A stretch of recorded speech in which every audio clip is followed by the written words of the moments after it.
Hi folks, welcome to the channel. If you're new here, my name's Taran. In this video, I'm going to be making some biltong, and not only that, I'm going to be making a box to put it in as well. Right, better get cracking. Okay, here's the ingredients. We have some fantastic coriander seeds. I'm going to be using some fennel seeds here. I've got some salt and pepper and some chili flakes. Now, hooks and labels for labelling the meat. And some fantastic 6-year-old cider vinegar. I'm going to be curing them in this glass dish or non-reactive dish, and I'm going to be covering it with cling film. I'm going to be toasting the coriander seeds and the fennel seeds so that they can release some of their aromas. You want to get the pan nice and hot, no additional oil, so do this in a dry pan and do it until you can actually see smoke coming from the pan. As soon as you see that, turn the heat off and get them into the pestle and mortar and give them a good old grinding. Leave a little bit of texture. You don't want it too fine, but you want it fine enough so that it can be spread across all the meat. And once that's all ground up, we can add the salt and pepper and the chilies. We'll mix that all together and we're ready to get on to the meat. Okay, here's our meat. We're using some topside. First thing we're going to do is take off some of this connective tissue and fat here. We've got a fat cap on this surface which we're going to keep. It's obviously lost a bit there, but we're going to keep that as well. The other thing to note here is the direction of the grain. So we're going to cut our meat in the direction of the grain, so when we finally cut the meat, when we're going to be eating this, we're going to be cutting against the grain, which means that we can pull the meat apart. It will be less chewy. So this is the direction we're going to be cutting the meat. Before we do that, we need to just take off some of this fat here. And we'll just do that with a nice sharp knife.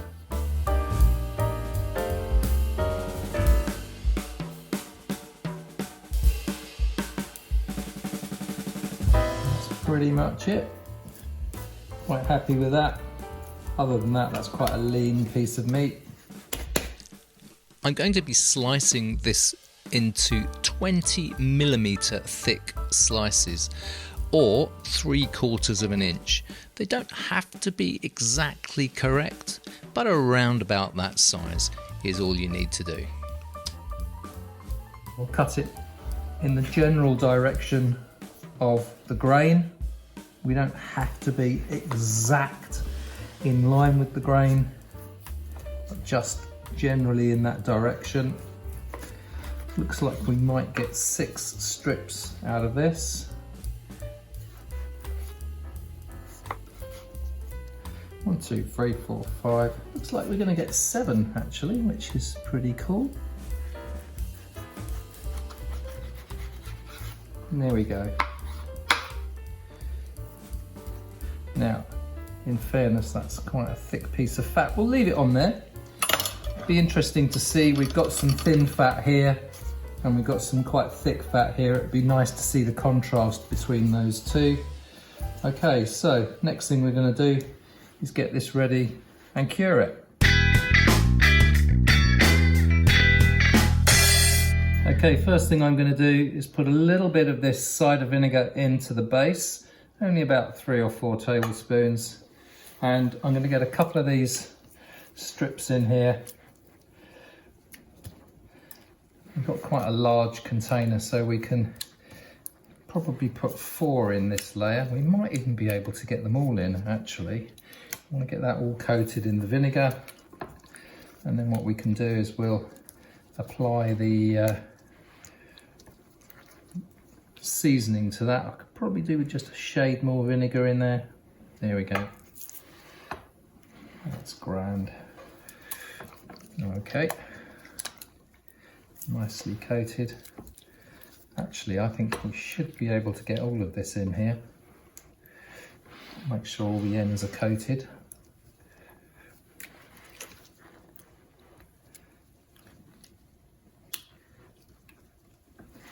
one more bit to go in, which we can squeeze in there. That's lovely, and that's got loads of vinegar over it. Probably put a little bit more of this vinegar on. So I've got 100 mils measured out. Might not actually use all of it, so that's good. All right. Now, with my mix here, I'm just going to put a couple of teaspoons of this on to cover it all. We're going to press that in, give it a good old turn, and then once this is all nicely mixed on there, we can get this into the fridge.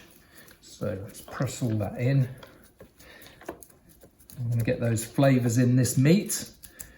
We want our biltong to be lacquer, as they say.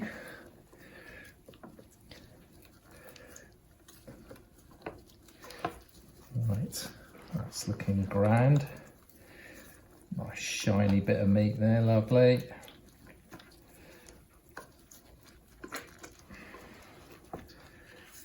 Okay. Cool, you can really smell those toasted coriander notes. That's lovely. What I might do at the end of this is make up a little bit more toasted coriander and put it on to the meat when it dries, and that just gives us an extra layer of flavour then. The reason I don't want to reserve any of this is because it's got the salt in it, so I actually want to use all of this for its intended purpose. Okay, so we're going to get that all across the meat. Okay, that's both sides done. I might just put a little bit more vinegar on the surface there. There we go. That's good to go. That's our 100 mils of vinegar. I'm going to ditch my gloves because I'm now going to play with the old cling film.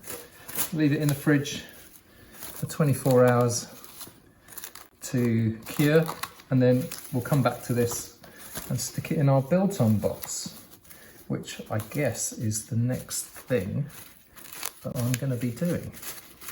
So that's it. So press that cling film down onto the surface there so that we get any air that's out.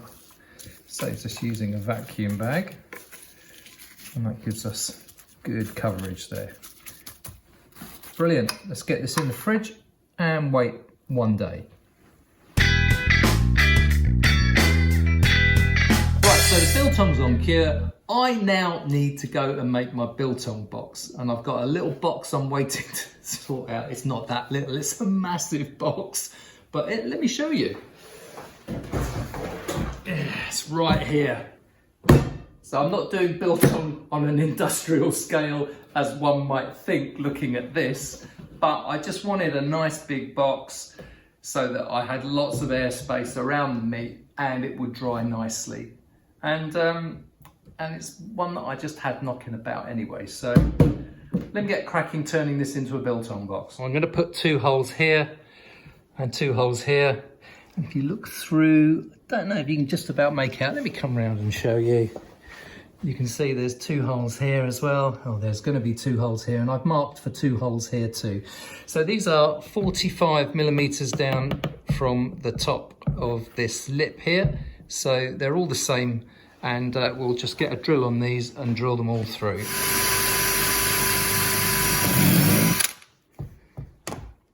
Right, I've got to do that 8 times now.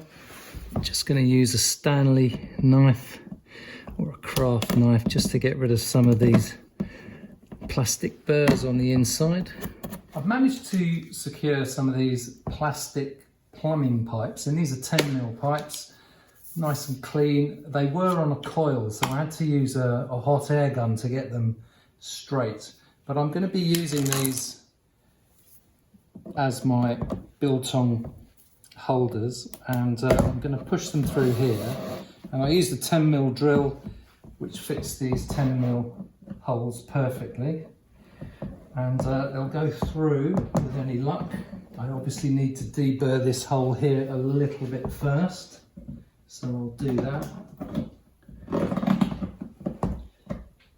then we can just slide that through and check for fit. Yeah, so that's fine. I'm going to try and get them so that they have a slight sort of up kink, so when the meat's hanging on there it should pull them straight. So that's the first one in place. Let's see how they go. Yeah, that's a nice tight fit actually. That's what I would call an interference fit. We'll spin this around and we'll do the same with this one. So there's a number of ways you could fix these in place. You could use a bit of hot glue on them. I've got some clear silicone which I'm going to use on these, but either would work.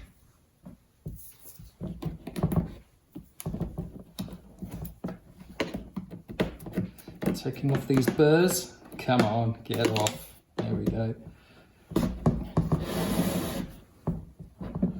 There we are. There we are, all nicely secure. Let me show you. There we go. So you can see there, all our dowels are nicely in place. I've left the centre clear right here because this is where the fan is going to go in the lid, and the fan is going to draw the moisture out. So what I need to do is I need to put some vent holes, and I'm going to put a vent hole in this end and there'll be a corresponding vent hole in the other end as well. So I'll do those now. Whee.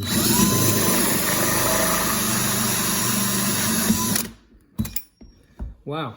Now, if I'm honest, I think that melted its way through, because when the drill went through, look at that. That actually cracked. I think we've just about sorted that out. I might have to just tidy the edges up on this just a fraction.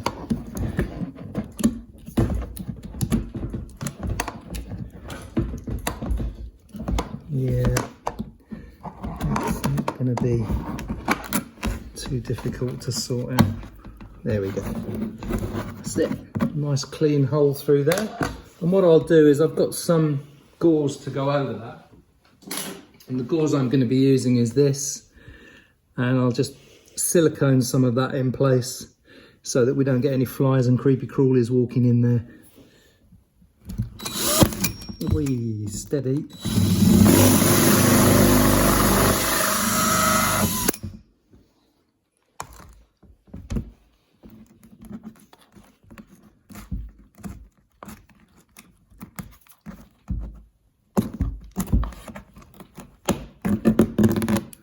Yeah, so that cleans up pretty well. That did crack a little bit there, got to be careful, and the base there, look.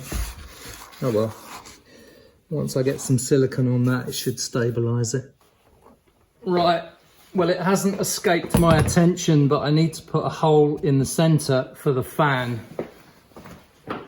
I'll show you the fan. So the fan I've got is essentially a variable speed computer fan. Now this particular one is from Amazon. I got this on a USB. It's got 3 settings, low, middle and high. And it's a nice bit of kit. I'll leave a link in the description for this if you're interested. And I've got another few bits and pieces going in here. But let's do this lid with the drill and let's see how we get on. Okay, this should be fun. I'm going to go really slowly with this. Whoa, goodness me. That was, blimey. This is going to be really interesting. So,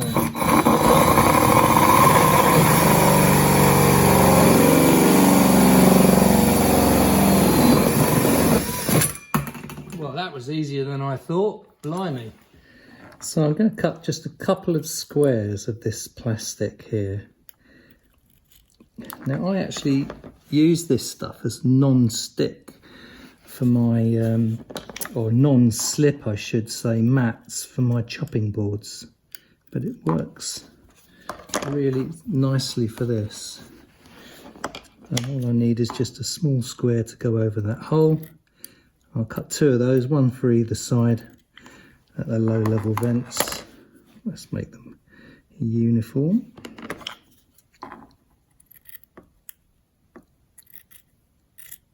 There we go.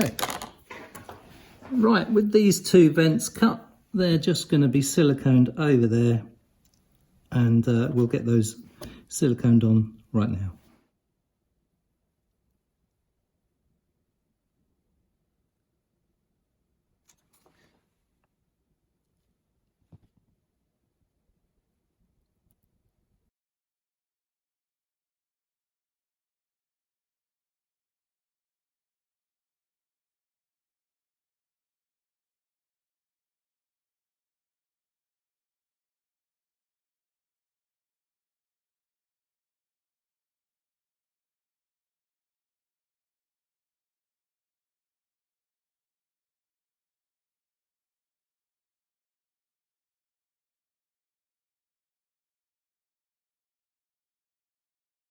So just in case you were wondering, I'm not actually going to be fixing this fan to the roof of this Biltong box, because if I change the box or the box gets damaged, I don't want to make any I don't want to damage this in any way by having to take it off by, you know, if it's glued down or screwed on. So once that silicone there is set on that mesh, I can just sit that directly on top. It's essentially going to be on an anti-skid mat anyway, so it's not really going to move, and it just allows me to take it off and clean it whenever I need to. So there we go, that's going to sit on there when that's ready to go, and we'll get some biltong in it. So I'm just going to put a little bit of silicone on the union between these pipes and the box, just to stop them slipping out, and all it needs is just a little dollop like that. Right, the other bit of kit that I'm going to be putting into this Biltong box is a humidity meter. Now, it's not essential for this, to be fair, but if I ever wanted to use this for dry aging or any other purpose where I need to know how humid it is inside, this is a nice little bit of kit to just add to it. Now, I'm not going to drill a hole, pop this through. I can just lift the lid, place this with a bit of tape on the side where I need it, and just leave this sitting on the top. So this does temperature and it does humidity as well. So we'll get this, and if you're wondering why it's showing 99, I had it in a very humid environment just to test it just a moment ago. Prior to that, it was showing about 48%, which I think is ambient in the room that I'm working in. So there you go, just a nice little addition.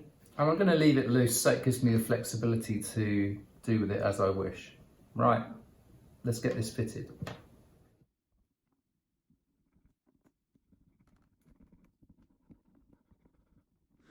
So one of the things I was going to put into my Biltong box was a heat pad, and I've got one here. This would ordinarily just plug in, sit in the bottom and provide heat. And then I thought, I'm going to be doing this in an ambient environment anyway, so there's no need to heat this. Room temperature is fine. So I took the decision to skip it, and I'm going to be just doing this indoors in a room that's got a room temperature of around about sort of 17 to 20 degrees Celsius, and that should be fine for what I'm doing.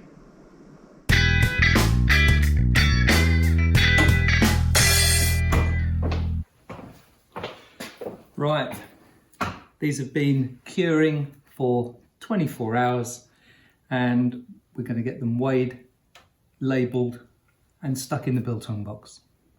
Right, let's get this done.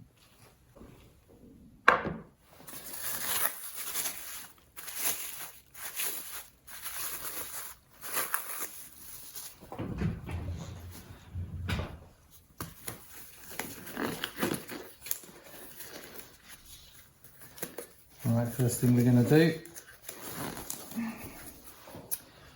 is we're going to weigh each one of these. And they've certainly changed in texture, I'll give them that. Okay, that's 242.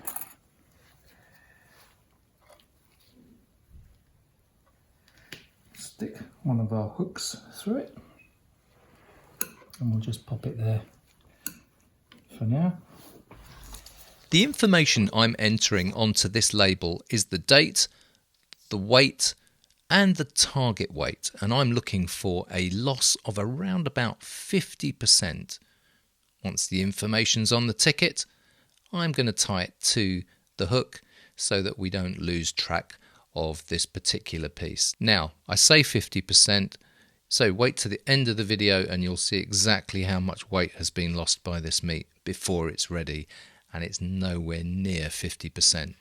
Right, so what we have now is the date, the actual weight, the target weight, and we'll get these, I'll get the rest of these done and we'll catch up in a second. Okay, these are all labelled up. I've got the actual weights and the target weights, and I've also put the date on these. Let's get these hung in the biltong box and we can start the process of drying. Well, there is one other really important step I'm going to do before this goes into the biltong box, and that is give it an extra coat of some lovely toasted coriander seeds. Well, here's that step I missed out. I should have really done this step at the beginning before I weighed each one and labelled it. It's a bit of a cock up, but it's not too much of a problem because the coriander doesn't weigh a great deal. It's not going to alter my calculations significantly, but it is an important flavour step, and it's one that I want to impart onto this biltong because coriander, once it's toasted, has got the most amazing flavour. Anyway, let me crack on with this. Excellent. Right, let's get the box over here. Let's have a little clean down, get this tucked away.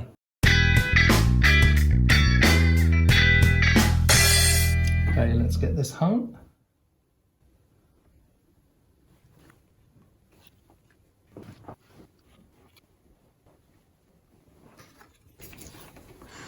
And in goes our last piece. Right, let's get the lid on this and we can start that drying process. Okay, on goes our lid, and we've got our fan here, and to keep this completely open we'd get full blast of the old fan sucking all the air out, which isn't necessarily what I want. So just to regulate the amount of air that is drawn out from the box, we can just adjust with this piece of paper to allow that air to come out, but I'll just leave it just over halfway for now. We'll see how we get on.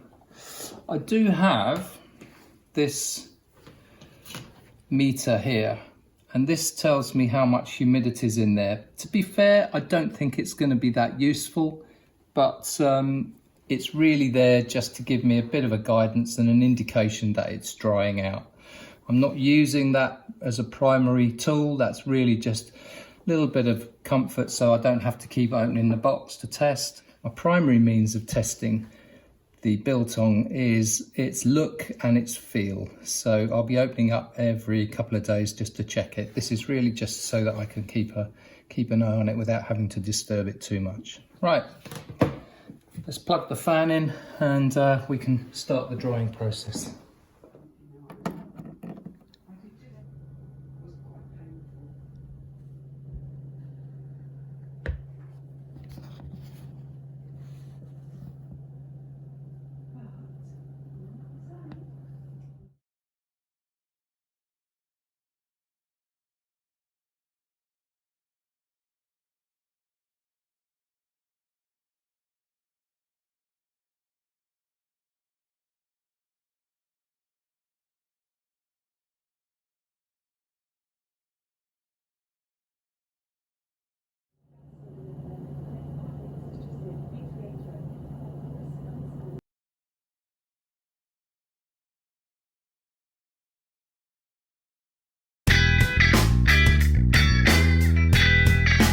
Right, I've taken one of these, the smallest piece of biltong out. So this one weighed 133 grams. It currently weighs, let me just pop these on the scales so that we can get a reading.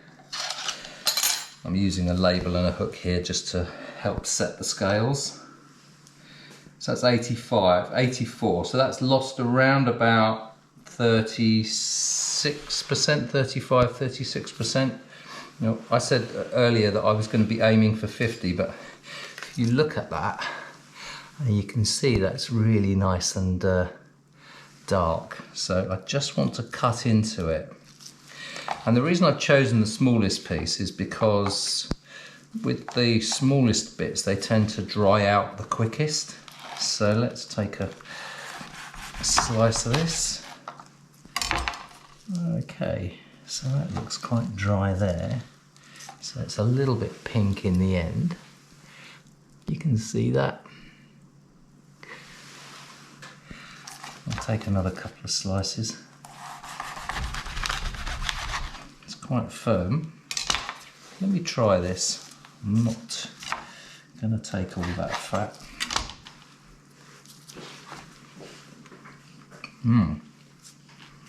Now, that tastes really, really nice.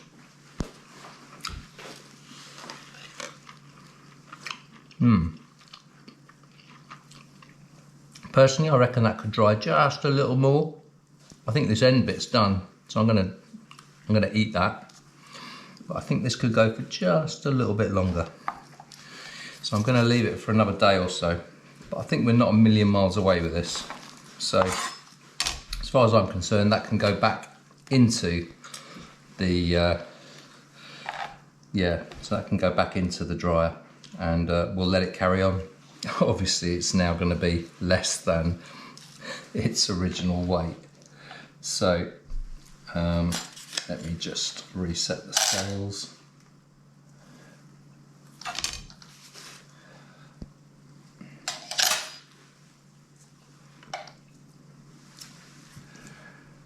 That's 71. Okay, I'll adjust these figures so that when I work out the percentages, I'm still working from the original figures. But this will go back into the dryer, and we'll leave it for another day or so. Right, let me do that now. As the meat was drying in the Biltong box, I thought it may be helpful to record the weight loss for these geeks amongst us who like this kind of thing, and I think there are some interesting points to note during the drying process. On the left hand side of the sheet, I've recorded the weight loss of these 3 samples. Sample 1 is the lightest of these pieces of biltong, weighing in at 133 grams, and sample 2 and 3 are 220 grams and 242 grams respectively. I dried these 3 samples over 5 days, that's 120 hours, and recorded their weights every day and presented the results in the table at the top and in the graphs below. The left-hand graph shows weight loss in grams for the 3 samples over 5 days. You can see the drying process starts off with a rapid drop-off over the first 3 days and gradually tapering off for the last 2. This is expected as the meat naturally dries from the outside first, with the internal moisture gradually migrating to the surface over time, reducing its weight. You can clearly see in this graph that the process isn't linear, for example, a straight line, and the weight loss slows down over time. This is a symptom of a phenomenon known as case hardening. This is essentially where the outer part dries first, forming a near impervious shell around the wetter interior of the biltong, inhibiting the drying process. I've discussed this phenomena in a previous video when I encountered this same phenomena when making an Italian coppa. I've also covered how to overcome this problem, so if you're interested in learning how to prevent this from happening to you, I'll leave a link in the description to that video. The table and graph on the right hand side shows the same samples of meat and their drying journey expressed as a percentage of weight loss over the same 5-day period. Again, you can see this mirrors the same non-linear drying curve as the previous graph, with one distinct difference. That difference relates specifically to sample number 1, which, if you remember, is the lightest piece of biltong. This sample seemed to initially have a more pronounced weight loss in the early stages of its drying, and this appears to have tapered off significantly for the last couple of days. By the end of the 5-day drying process, sample 1 had slowed sufficiently for the other 2 samples to catch up. Now, this may be due in part to me taking a little bit from the small sample on day 4, but I did make an adjustment to the figures when calculating this, so my gut feeling is that it wasn't that caused it. Perhaps smaller cuts of biltong, like sample 1, which was a little thinner than the others, tend to dry faster in the early stages because the moisture in the biltong has a shorter distance to travel to the surface. And as case hardening inevitably kicks in, the inhibiting effect is more pronounced in the latter stages of drying. This same drying and case hardening process in the larger samples of biltong would appear to take longer because there is more moisture in the interior when compared to thinner cuts of biltong. And this naturally takes time to dry and appears to show a more steady drying profile than the lighter sample. Well, it's all a bit geeky to be honest, I'm sure you'll agree. Let me know your thoughts in the comments section below. I'd be interested to hear what you've got to say. This has now been in for 5 days and it's time to take it out and have a look at it. So, and it looks pretty dry.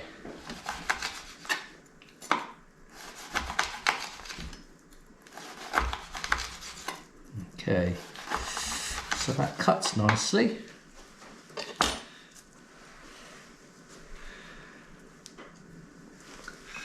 So that's what it looks like.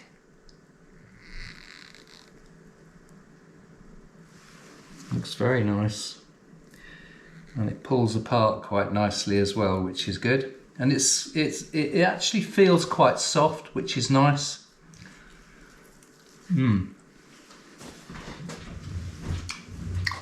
Key's in the taste though. And the taste is beautiful. Coriander is lovely.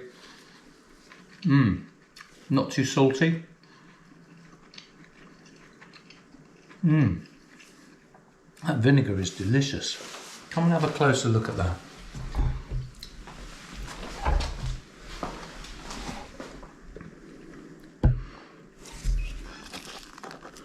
So that is the inside of it. Now let me squidge it so you can see.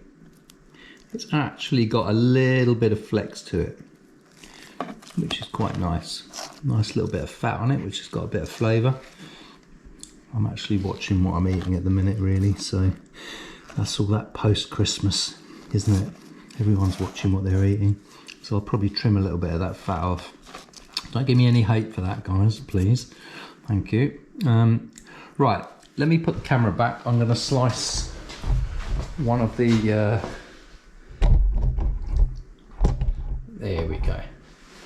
Slice one of the bigger ones. So, that's our smaller one.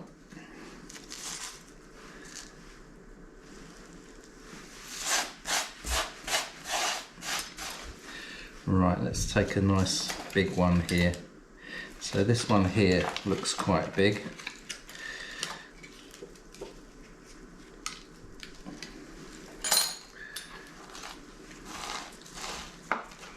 Okay. That does feel quite firm on the surface. It's got quite a bit of case hardening. I think you can see that around the edge. That's to be expected.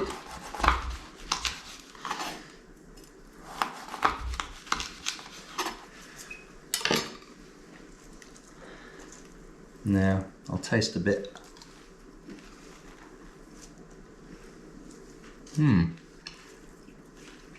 Obviously the same flavour. Because that was an end bit. Still, it's quite dry. But when you get into the centre, nice and spongy.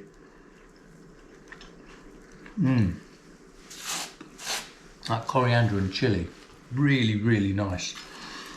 I will take a slice from here. There we go. Just show you that into the camera. You can see it's quite easy to pull apart. So.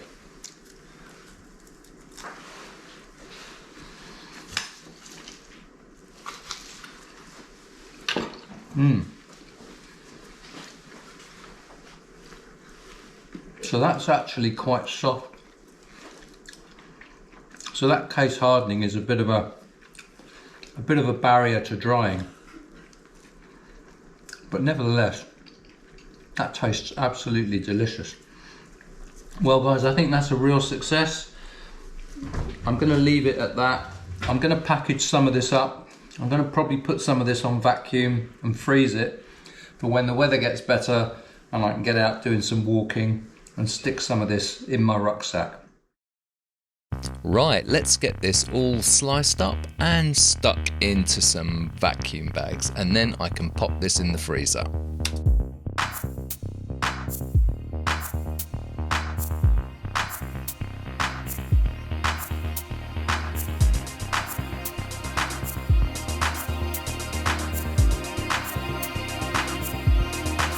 Okay, here's the first 5 packed, and I've stuck them on vacuum. I'll stick these in the freezer and they'll be good for whenever I go on a nice walk somewhere or I fancy a little bit of biltong. I'll just pull one of these out the freezer straight into the side pocket of my rucksack and away I go.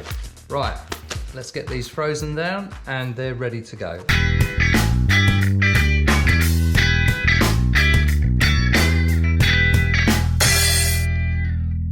Well, I really hope you enjoyed the video. Thank you very much for watching right to the very end. Extra points for that. If you liked it, give us a big thumbs up. Consider subscribing to the channel. Let us know what you think in the comment section. And till we meet again, take care of yourselves and I'll see you on the next video. Bye-bye.